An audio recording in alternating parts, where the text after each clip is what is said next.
Bhagavate Vasudevaya.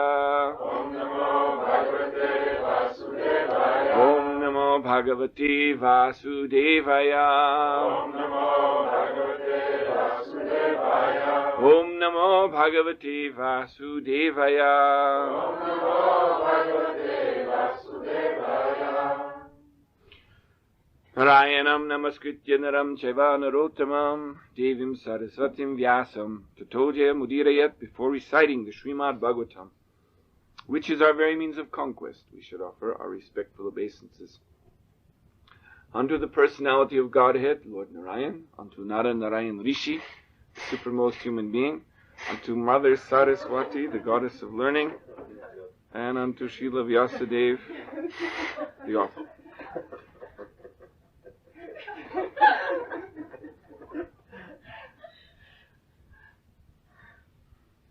You can't open that window.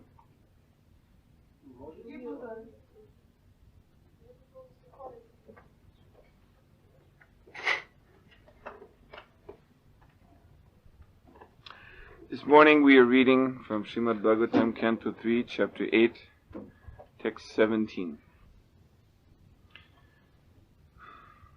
So, in Text 17, the term Loka Tattvam is used, which means the mystery of creation.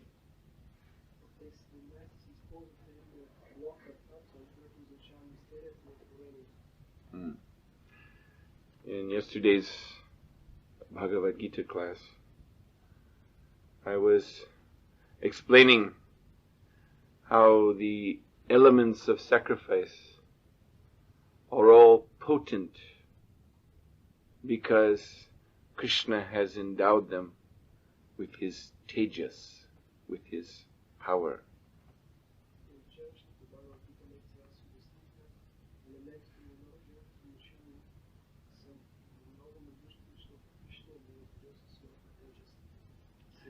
And the Vedas state that the creation is also the result of yajna, sacrifice.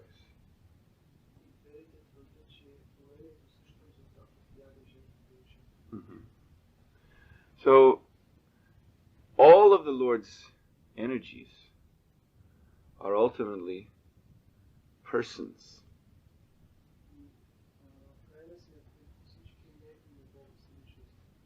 And his devotees. Parasya Shaktir Vividhaya Shruyate.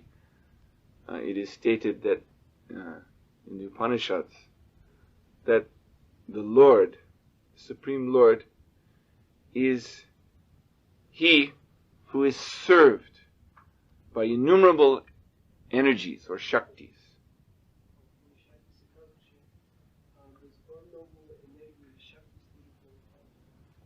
Svabhavaki, Jnana, Bala, Kriyacha.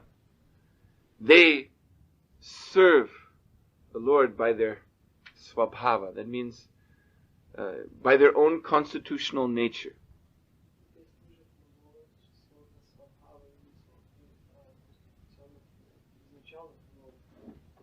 And some of these Shaktis are mentioned here. Jnana, which means the Shakti of knowledge, Bala, the Shakti of strength, Kriya, the Shakti of activity.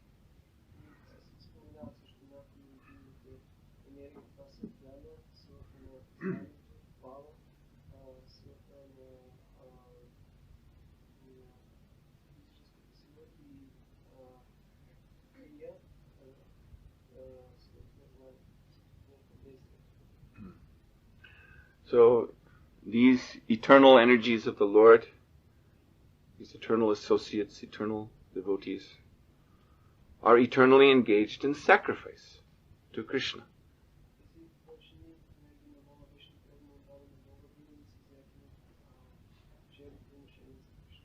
And as we explained last night also, the Lord he has that nice name, Radharaj. He's eager to give benedictions to those who serve him.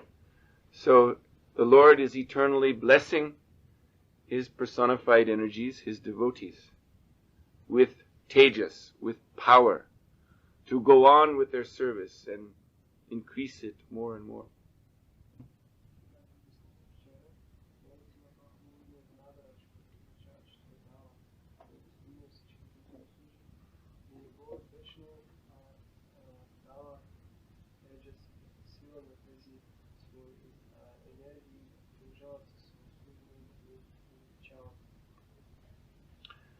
So this is the Loka Tattvam. This is actually the mystery of creation revealed.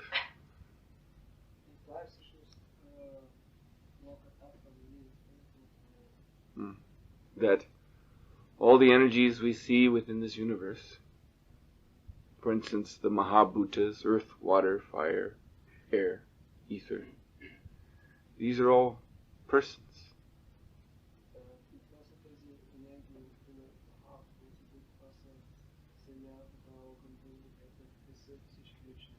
The personal Shaktis or energies of Krishna, they are Krishna's devotees.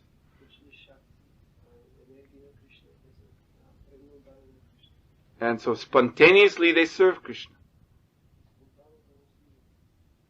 And that's why this creation has taken place. That is also why it is being maintained.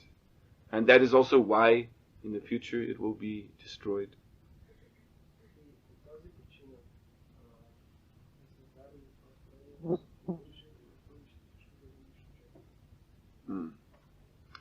So, why is all this mysterious?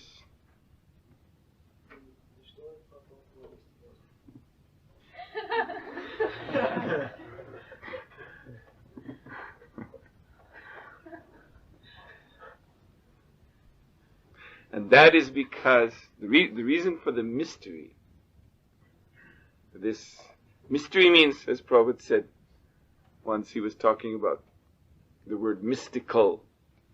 I don't know if you have the same in Bulgarian. Mystery, mystical, yes. So there's another word which is not actually really related in English language anyway. There's the word misty. The word misty, it's not actually coming from the same root as mystical or mystery, but it sounds the same. The word mystery means, misty means, it's more or less another word for foggy. Like in the morning sometimes you get this fog, and you can't see very far, and what you can see is all out of focus, it's all sort of blurred, the edges of things are soft, and that's the meaning of the word misty. So Srila Prabhupada once said, mystical means misty.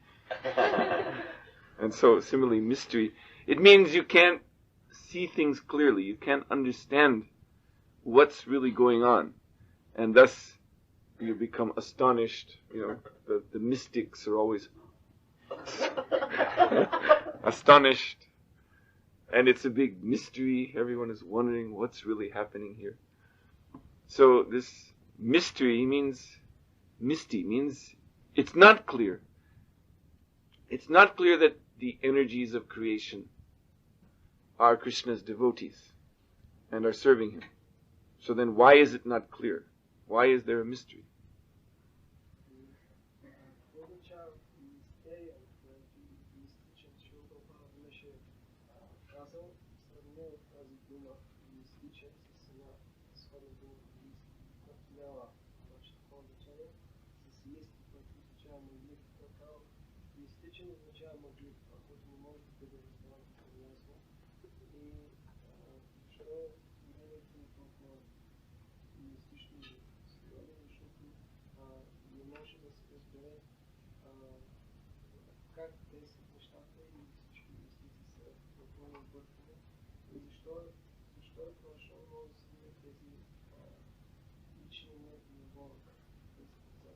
Now, so the reason that there is a mystery, that that there is a difficulty in understanding what is going on, is that we conditioned souls are attached to Krishna's energies in the wrong way.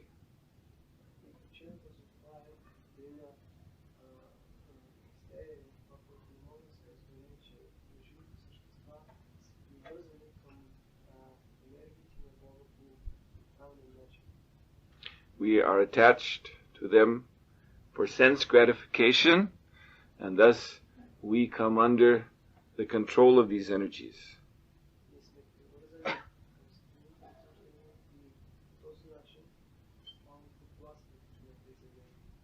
We're of course speaking of his external energies, the material energies.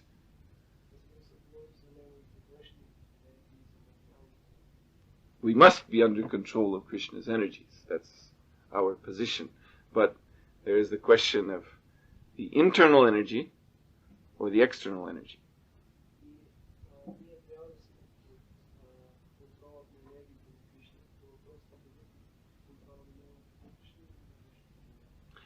The internal energy is called, in general, Chid Shakti. The Shakti or the energy of pure consciousness. Chid means consciousness.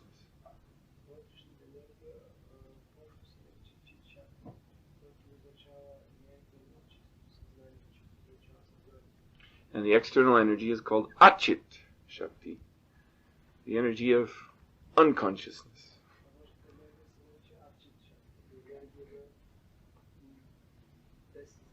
So when we come under the control of that energy, because it is Achit, then our consciousness, our understanding, our awareness is reduced.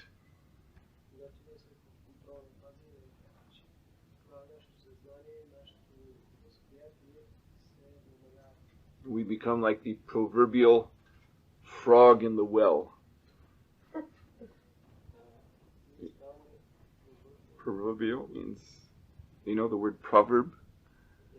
Yes, so proverbial, as in that proverb or that story of the frog in the well. Sorry.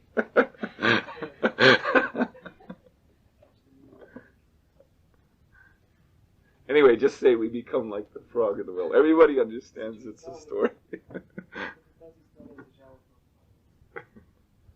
Everybody knows about the frog in the well.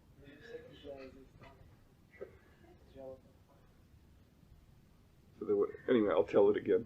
It's a short story.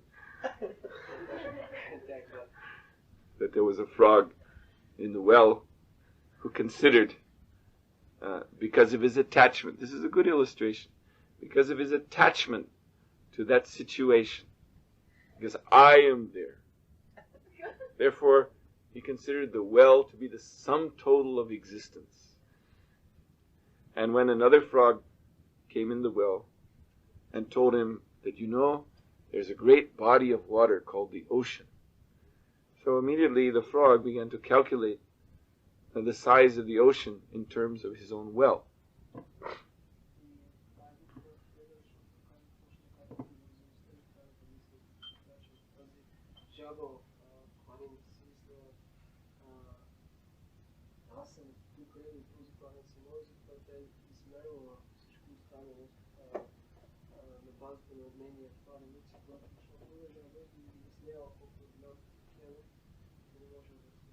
Mm-hmm. So, of course, you can never estimate the size of an ocean by comparing it to the water in a well.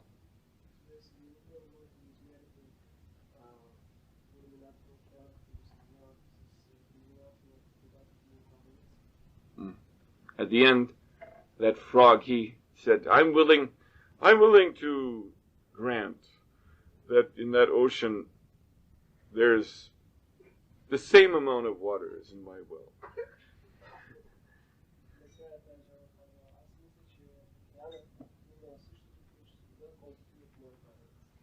But this is ridiculous.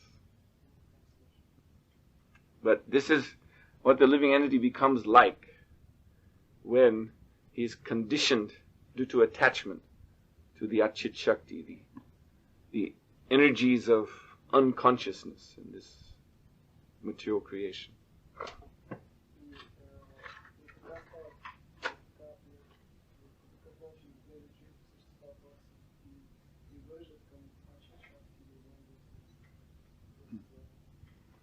And everybody here is too attached. That is the first lesson we have to learn about ourselves.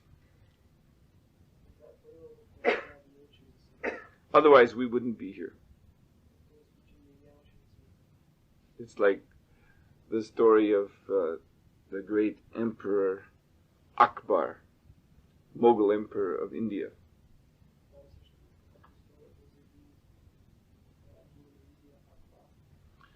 He was traveling on tour through his kingdom, and his minister, he had a famous minister named Birbal. So Birbal was with him, and they happened to see in the course of their travels an argument between a man and his wife.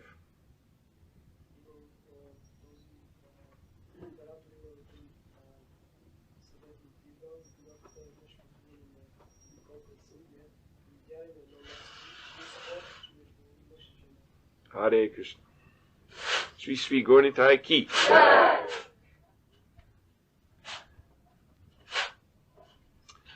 So, the man, in this case, was a very large-bodied man, and his wife was very small and skinny.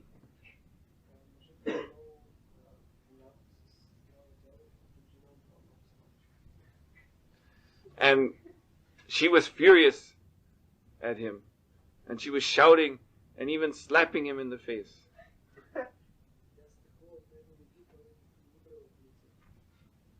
And the man was, and he was very humble. So Akbar, he didn't to his minister and said, "What's wrong with this man? Being controlled like this by his wife."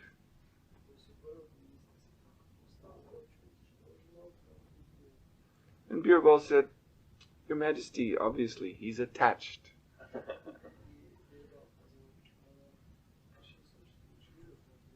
And therefore she can do whatever she likes with him." And just to, now, we're going to go into some parentheses, go away from the story a little bit and say something else for a moment.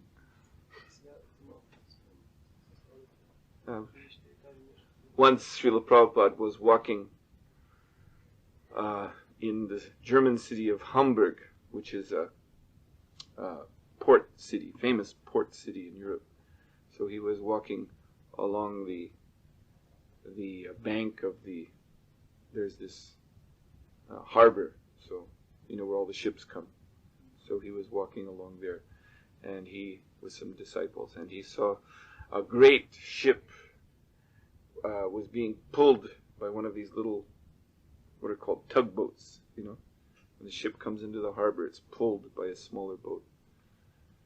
So Prabhupada made a philosophical point about this.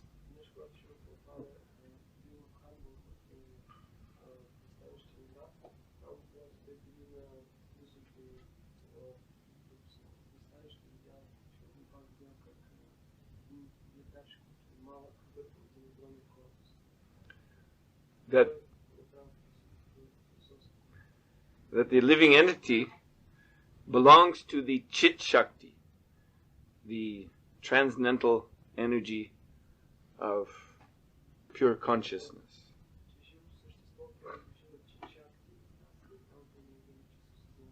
And this Chit Shakti is actually superior to the Achit Shakti, the material energies. But, again, due to attachment, as shown by this example of the big ship is superior to the little ship. but due to attachment, due to being connected by a rope, and also due to turning its own big motors off. This big ship can be pulled anywhere by the little tugboat.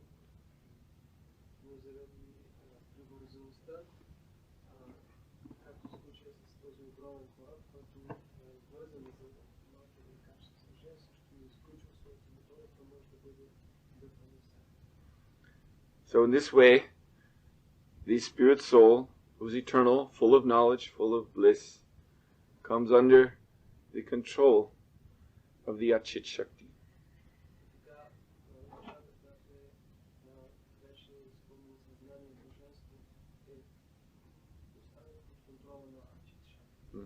As, back to the story, as this man came under control, actually, physically, is able to control him.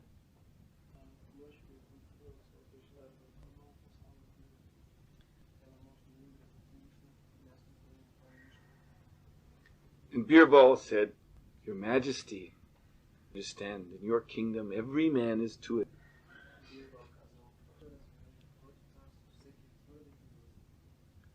And Ak said, I don't believe it. Birbal said, look, in an open field, an open playing field, thousands and thousands of men from all over the kingdom, they gathered there.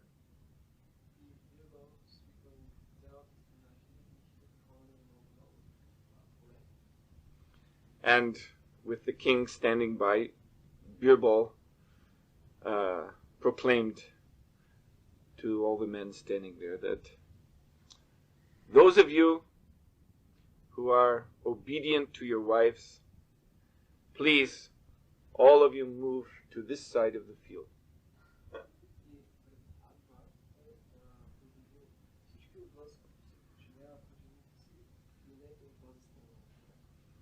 So, everybody, except one, they all went to that one side.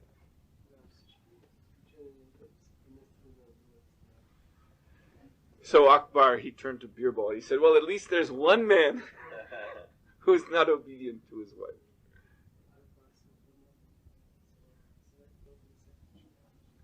Birbal said, Your Majesty. And he said to this one man, why didn't you go with the other men to that side of the field?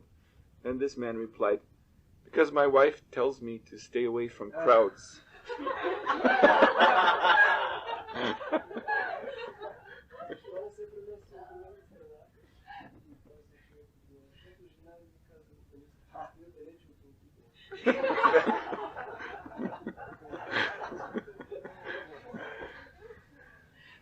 So this is the point. Every man.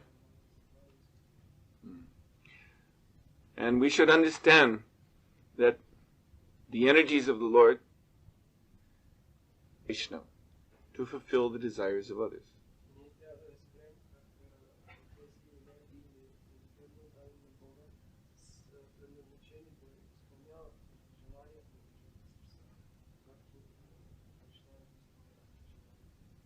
We say, Vanchakalpa Tarubhyascha Kripa Sindhubhyavacha. This prayer is addressing the Vaishnavas as Kalpa Vriksha trees, or desire trees.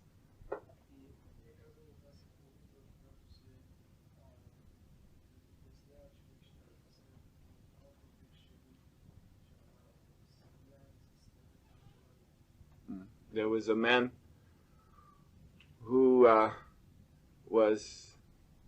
he was ordered to go into the forest and chop down trees and then cut the branches and stack them all up. And in this way make firewood for the whole village. But he was a sort of lazy fellow. So when he was in the forest with his axe, he looked around at all the trees and he thought, so much work. Then he saw there was one nice tree, very, very special looking tree, very big and grand looking. And he thought, this is a good tree under which I should rest. So he settled underneath that tree.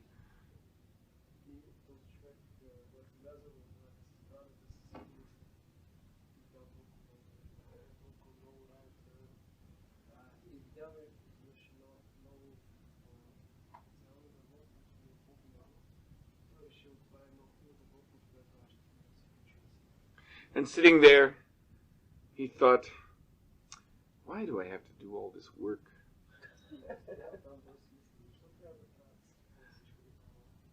I wish this axe of mine would just go by itself and chop down these trees and then cut them up into firewood. And all the firewood would just stack up and I wouldn't have to do anything.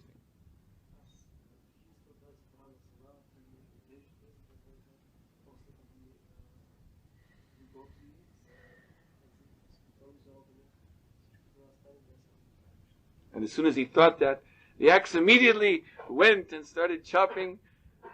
The trees fell and were cut up and stacked. And he was just sitting there watching, amazed.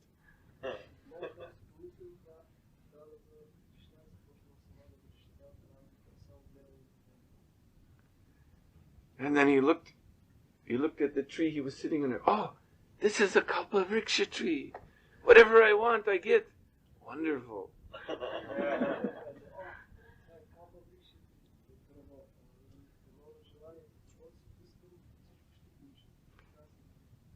So the first thing he did, which you can practically predict, was that he closed his eyes and he imagined the most beautiful woman he could think of. And then there she was.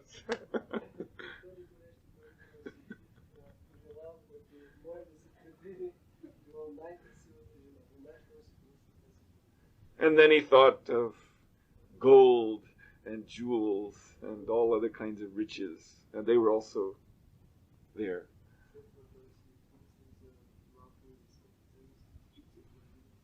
And then all kinds of very delicious foodstuffs and nice intoxicating drinks.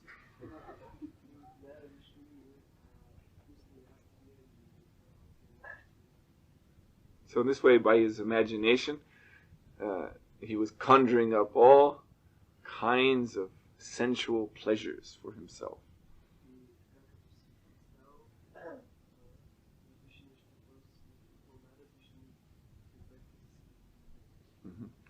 And he was enjoying like anything.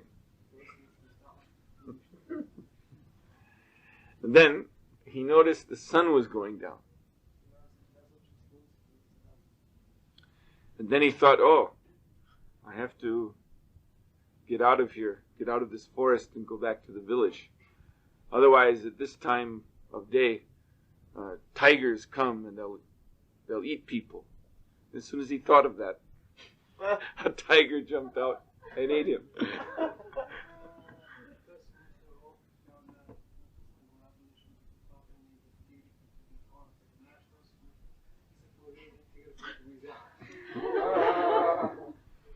So, now what this little story illustrates is that in association with Vaishnavas, and remember, we're also speaking of Krishna's energies. We have our association of Vaishnavas here in the temple. But even the energies all around us, they're also devotees. So in the association of any and all Vaishnavas, full about what he desires. Because Vaishnavas, their function is to satisfy the desires of the living entity. They're like Kalpavriksha trees. You desire something in the association of Vaishnavas, you'll get it. But what if you desire the wrong thing, like this man? What if you think of the wrong thing and then there's the tiger on your neck?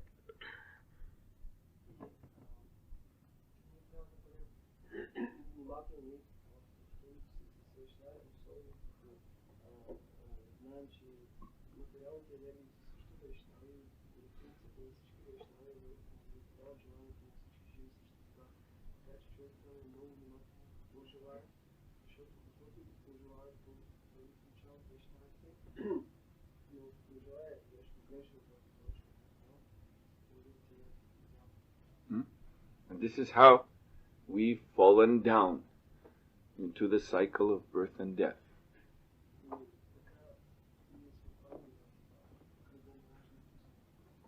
Srila Prabhupada explains that the living entity has a natural propensity to enjoy because he is Anandamaya. He is his constitution as soul is that he desires Ananda, happiness.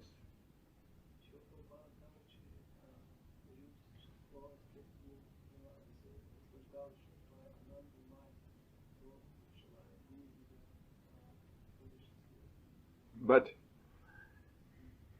if we desire happiness separately of the service to Krishna, then we fall under the bewildering influence of the Achit Shakti.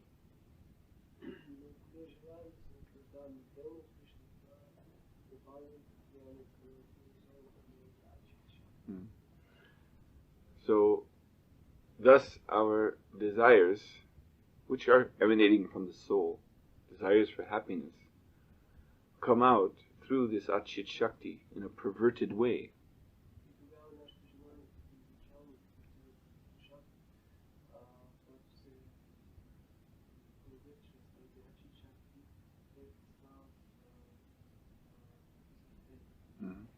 The perversion, this word perverted, is used because we're trying to enjoy dead matter.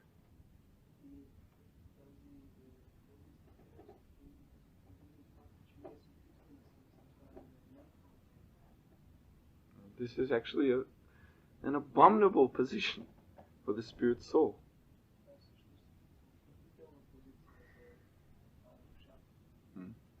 When one is afflicted by lust, then he or she views the bodies of the opposite sex, or nowadays even the same sex.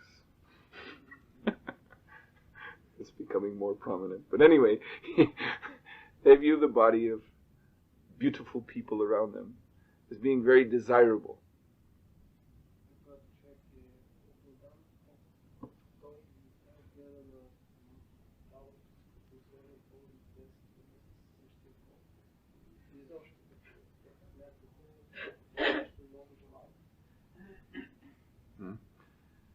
But these bodies are compositions of Achit Shakti, unconscious or dead energies.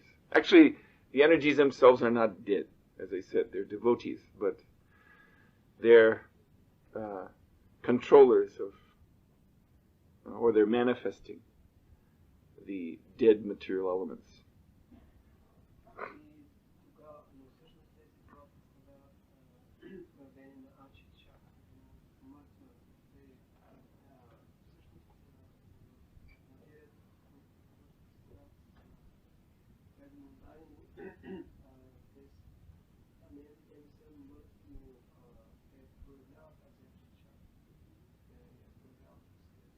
And as we try to enjoy dead matter, Hare Krishna, we become more and more under the control of this matter.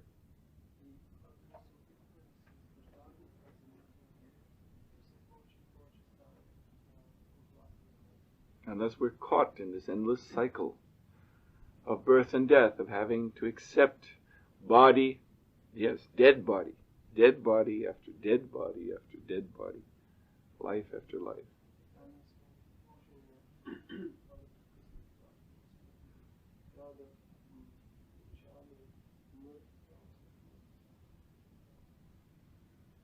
So, in this way we have to suffer old age, disease, death, rebirth.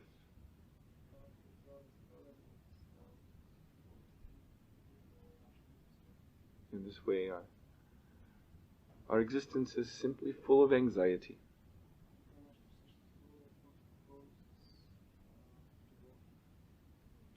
So this is the result of desiring in the wrong way in the presence of the Vaishnavas, the devotees of the Lord.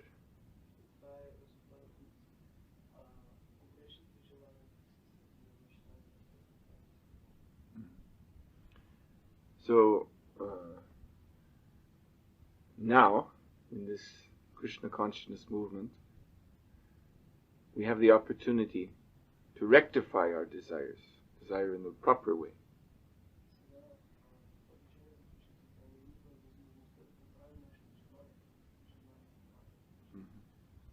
So we are surrounded by Krishna's energy, and these energies are endowed with Tejas, Krishna's own power.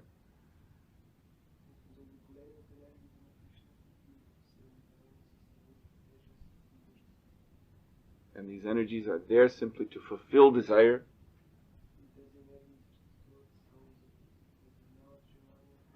So what must we desire? That was explained last night. We must desire to serve Krishna and serve Krishna's devotees.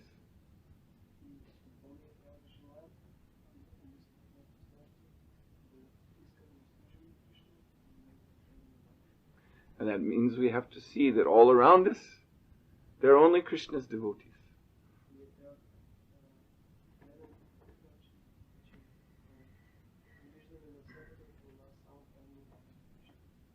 All the people. The whole population of Sofia. And not just the human population. We're surrounded by so many trees. And there are birds in the trees. And so many other living entities. They're all devotees of the Lord.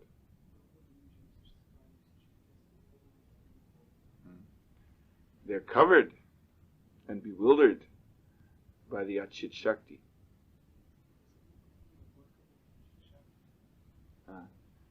But nonetheless, they are devotees, and our proper desire is to serve Krishna by helping these fallen devotees, these sleeping devotees, awaken to their real consciousness.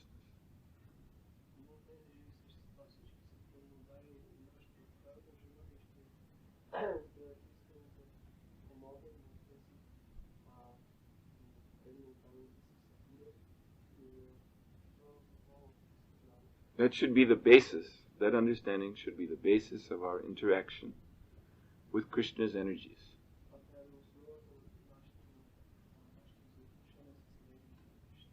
And when we serve in this way, with that desire, then the most wonderful, then Krishna's energies, they reciprocate.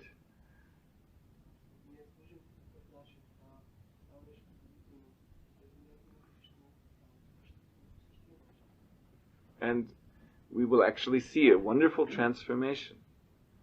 The Achit Shakti transforming to the Chit Shakti.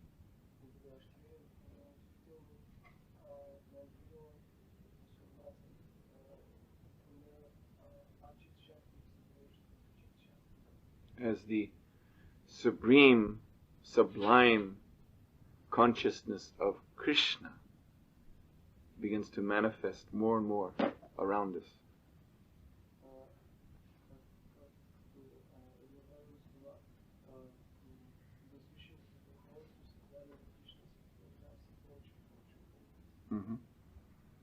You see, if our desire is that Krishna consciousness expand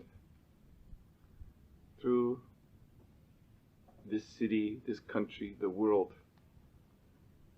then if that desire is sincere and pure, Krishna's energies will reciprocate. It will happen.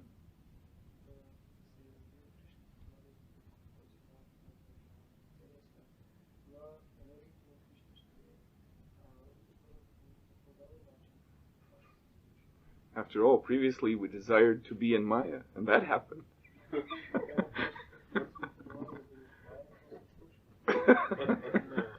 Here we are. That's the proof. Now we should desire to serve Krishna and expand his consciousness, his sublime, divine consciousness everywhere.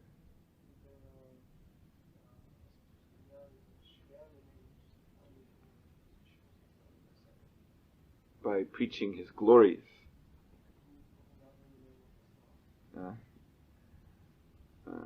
What is that?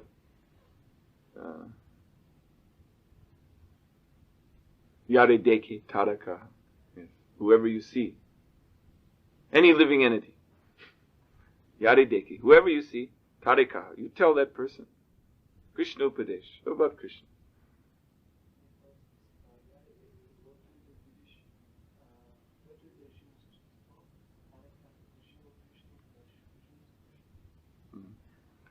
Whoever you see, offer them a book.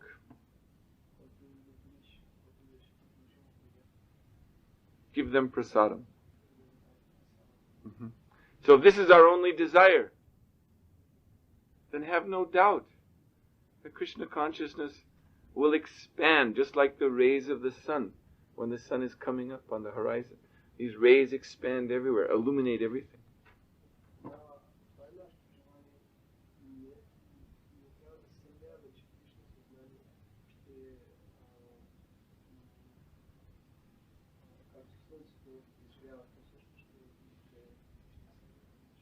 When the sun arises, there's no more mystery.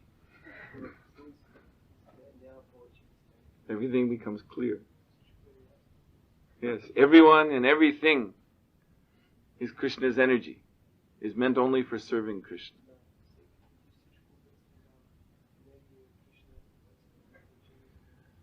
And when we all share that consciousness, all living entities share that consciousness together, this is the ocean of bliss. This is so wonderful. This is Krishna consciousness. This is Vaikuntha. This is the spiritual world.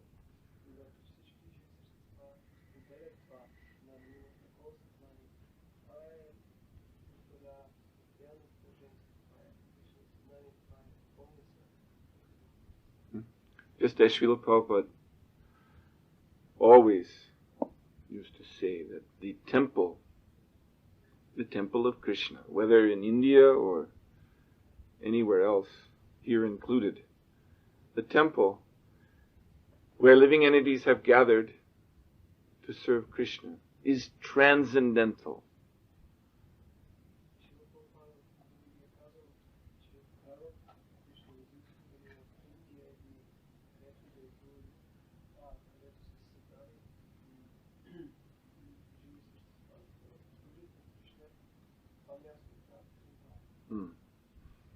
It's the embassy of the spiritual world in the material world.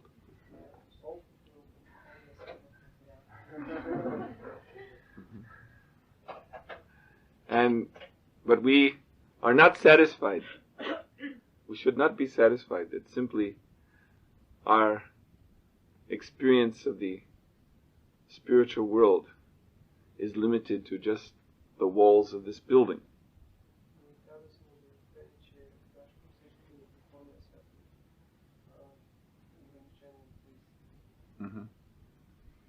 After all, we have to interact. We are obliged. We are obliged to interact with the world outside, even just to maintain this body.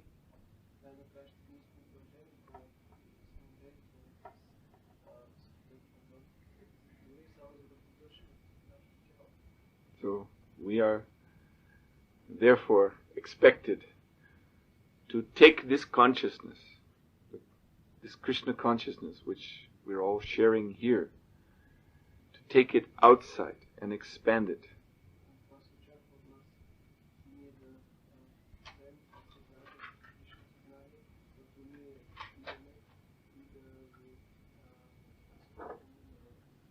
this way our own desires become increasingly purified.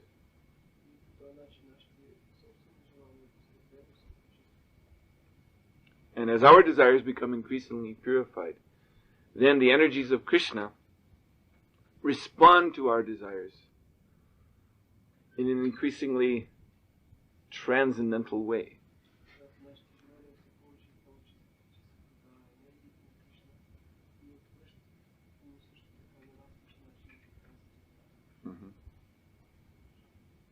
So, you see, then there's just no limit.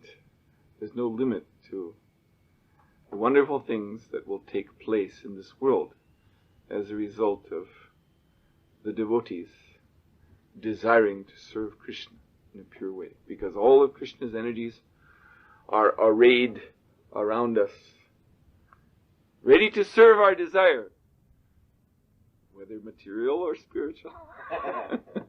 All these potencies, you see, the whole universe, it's so stupendous, so awe-inspiring. So these are all Krishna's potencies, and they're there waiting to serve our desire, whether material or spiritual. So if we desire spiritually, then just see how much potency there will be to spread this movement.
So what do you think, Kalavinka Prabhu?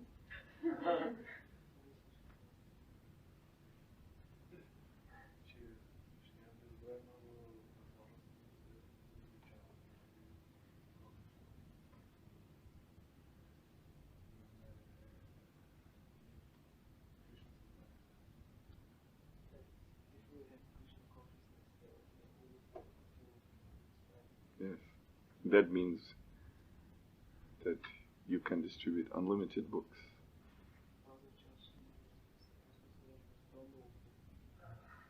Yes?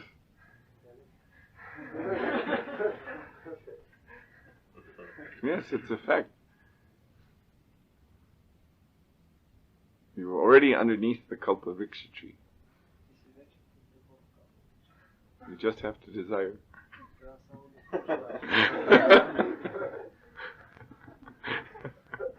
And what do you think, Bharadari? You can distribute unlimited prasadam also.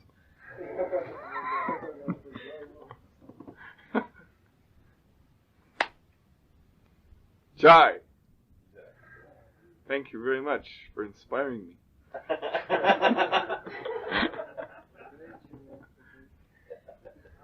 I'm glad to see you have such strong desire to distribute so many books and so much prasadam.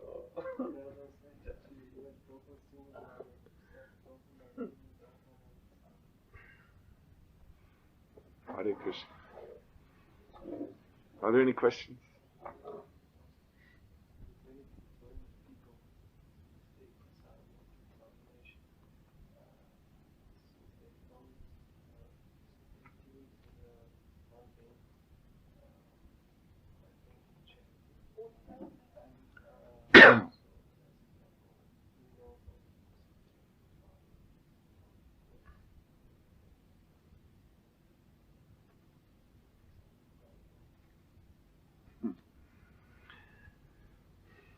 Krishna's energies are so powerful.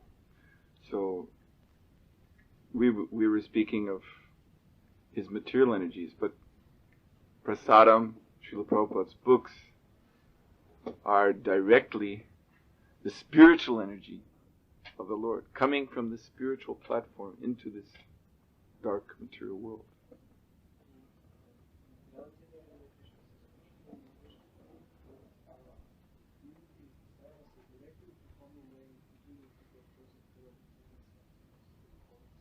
Mm-hmm.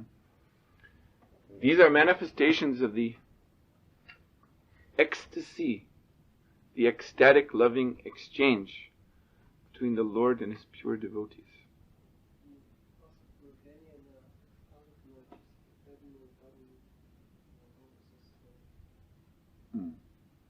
Just like Srila Prabhupada said that his books are his ecstasies.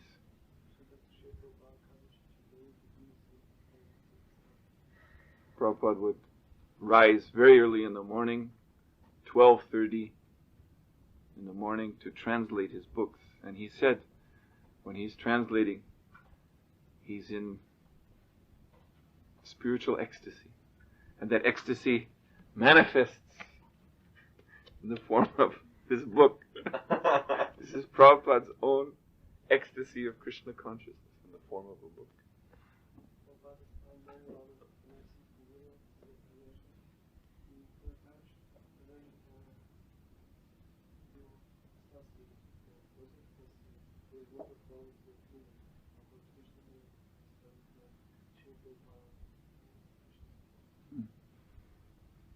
I'll tell one nice story so that you may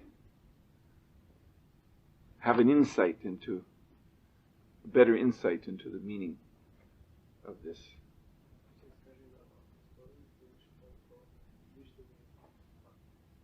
That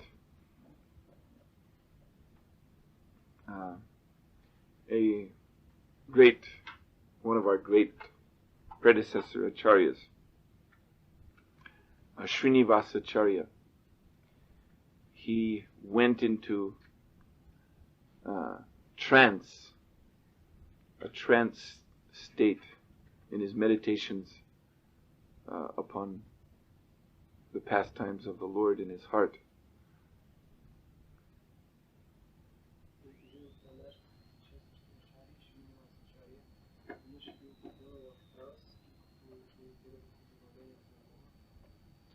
And he remained in trance for weeks. He was in his room, laying on the floor, externally completely unconscious.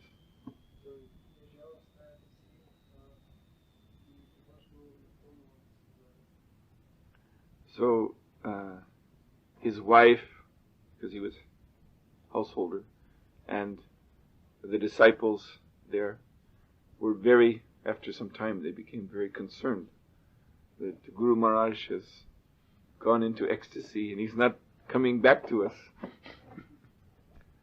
So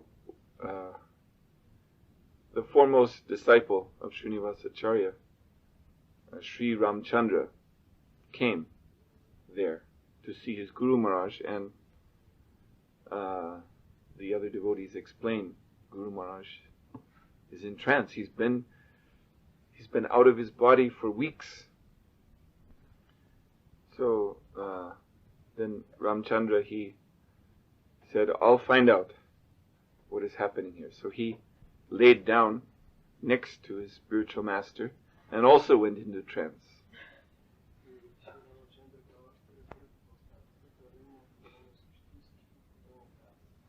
And he spiritual world, Goloka Vrindavan.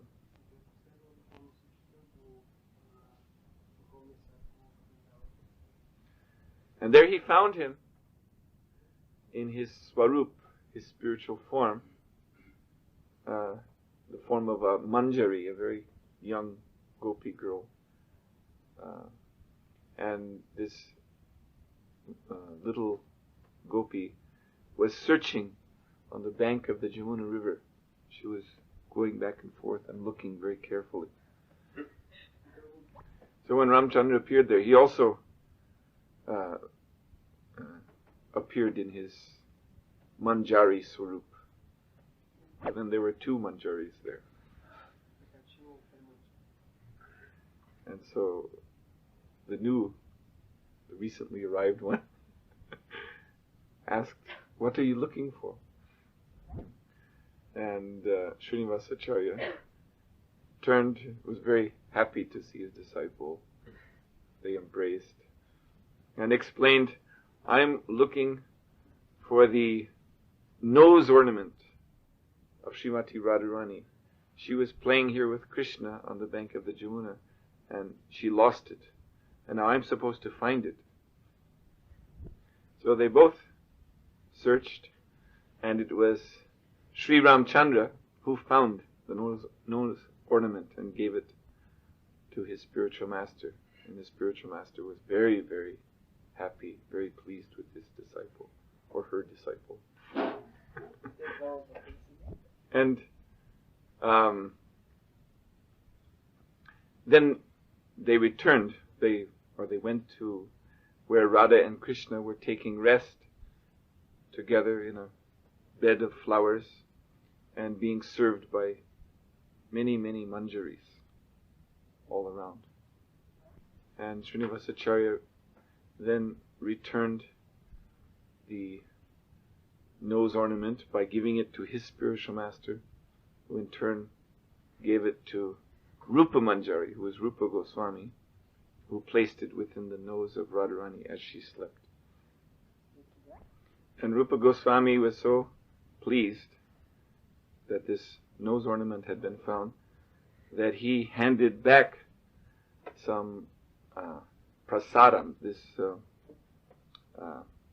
betel, betel nut that Radha and Krishna, they enjoyed together. So this had been chewed by Srimati Radharani. And so he handed this back, and this came back to Srinivas Acharya, who tied it up in her sari. Just at that moment, back on earth, the devotees gathered around Srinivasacharya and Ramchandra, who were laying down in trance. They started a big kirtan because Ramchandra had said, "If I don't return in 2 hours," and start a big kirtan. So 2 hours had passed, so they started a big kirtan. And immediately then Srinivas and Ramchandra returned to their external forms. So when the devotees saw their spiritual master had come back to them with his foremost disciple, they were so gladdened, and they prepared a big feast. As Guru Maharaj sat down to accept prasadam, he said, "Oh, I have some prasadam for all of you too." And then he reached within the folds of his dhoti and took out this prasad from Srimati Radharani, from the spiritual world. And he took some and gave to Ramchandra. And in this way it went around to everyone.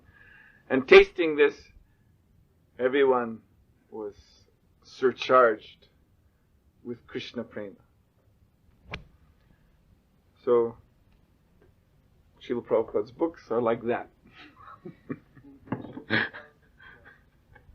Nectar which has been transported from the spiritual world to here, for everyone to taste.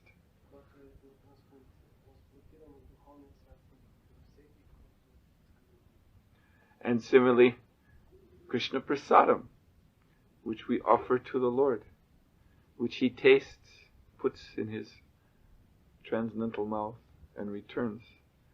And it's handed back, you see, it's handed to the Lord by way of the disciplic succession, and handed back to us by way of the disciplic succession. So this is also coming from the spiritual world. You are so fortunate that you're distributing this nectar to everyone. So don't, We should not underestimate the potency of Krishna.